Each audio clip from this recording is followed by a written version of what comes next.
Another quick car message about healing real quick.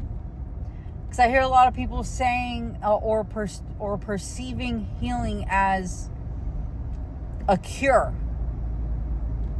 I just wanted to help assist here in any way I can. Healing is not curing anything. Healing is not even curing. Curing is curing. Healing is not curing. Healing is the intentional management or process of your nervous system and the past hurts and experiences that are stored in your nervous system, while simultaneously allowing the safe space for all of them to be felt and validated. It's also the reconstructing of your perspective towards these experiences, along with taking accountability, that allows for you to take your power back little by little every round of healing that particular thing. Because healing, that's another thing. Healing is not linear. Healing is a spiral. You will always come back to it some way, shape, or form to further heal it every single time. So it's not snap your fingers and now there's a plot of land and now there's a building. No. The workers come back every day and build it little by little. And they come back every day and build it little by little. Next thing you know, you have a whole building. So it's an ongoing, lifelong process. And it takes intentional attention, validation, and management, and a reconstructing of your perspective and narrative that you hold towards those prior experiences that can recreate a healthier experience for you in your own body towards the triggers of those experiences and how they affect your perspective and emotions and behaviors today. And there's a lot that goes into that process. But it's intentional reconstruction. It's also allowing and making space in your body for uncomfortable emotions, feelings, conversations, triggers, and such.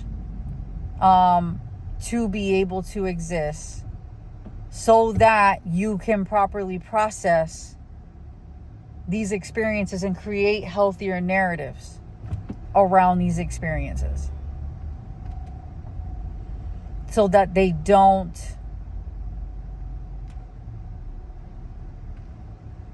psychologically and physiologically take away from you your present experience now. It's like a way of taking your life back, taking your power back through this process. But it's not a cure. It's not a cure. Okay? It doesn't just vanish, your prior experiences. That's not what it is. It's not erasing something as if it never happened. Part of healing is integrating the lessons that you learn from those experiences, as well as the improved self-awareness that you have because you've had those experiences and you've taken the time to do the introspective work that is part of the healing process to learn more about yourself and how to that also feeds into establishing healthy boundaries, knowing what you like and what you don't like, knowing what works for you and what doesn't. There's an integration process in healing. And that's why wishing it went away is not healing it. Because then where did the valuable lessons and self-awareness information come from without those experiences, right? So they already happened. Take the value from those experiences, even if it's just the self-awareness to further improve your boundaries and your future experiences, and knowing or getting to know who you truly are better, so that you can create from that point on experiences and environments and interpersonal relationships that flourish who you really are, and break inauthentic patterns and everything that comes with that. So if you're looking for a cure, that's more of like escapism.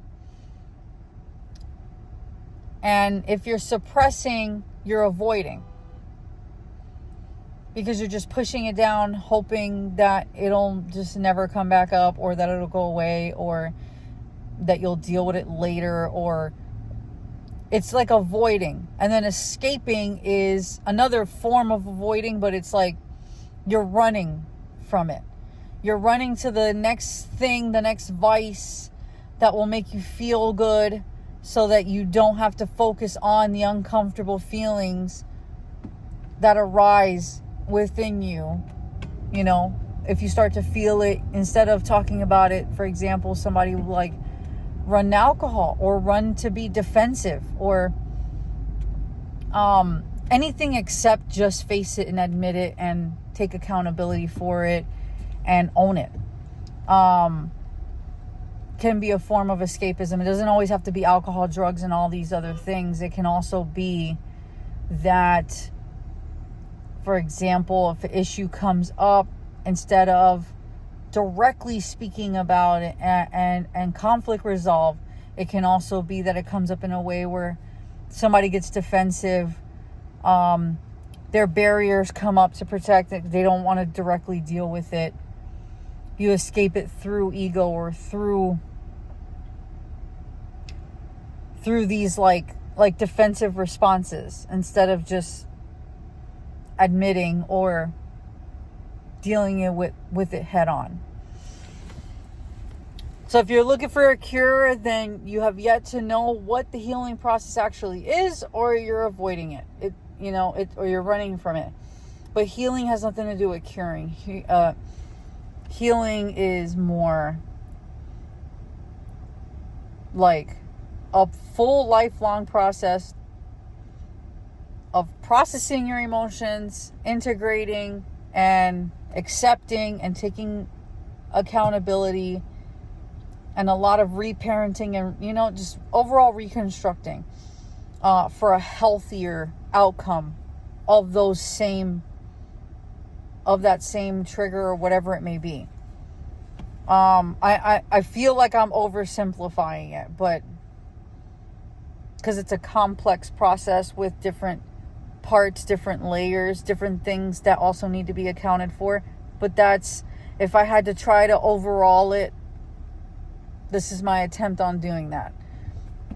But yeah, guys, just don't, if you're looking for a cure, maybe ask yourself why you're running from it in the first place.